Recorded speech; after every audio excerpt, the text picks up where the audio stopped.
कर्नाटक की तारीख में पहली मर्तबा असेंबली के स्पीकर किसी मुसलमान को बनाया गया है।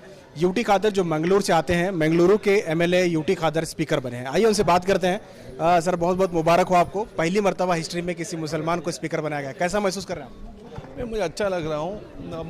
अमर में क्या विश्वास कर रहे हैं, और विश्वास के अनुगुणವಾಗಿ हम काम करके सबका विश्वास लेकर ये युद्ध का गौरव गंध कापड़ करने का प्रयत्न मैं करता हूँ।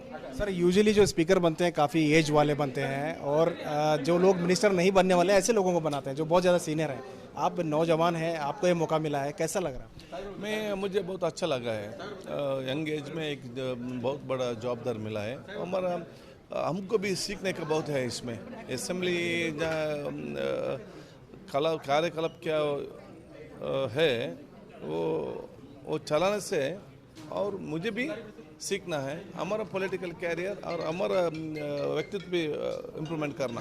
सर, बताया जा रहा था कि आपको मिनिस्ट्री मिलना तय था, क्योंकि आप मंगलुरु बेल्ट से आते हैं, वहाँ किसी मुसलमान भी जीते नहीं है। उस बेल्ट में आपको मिनिस्ट्री मिलना तय था, फिर भी आपने स्पीकर क्यों चुना? मिनिस्ट्री कभी बन सकते हैं ना, नेक्स्ट भी बन सकता है।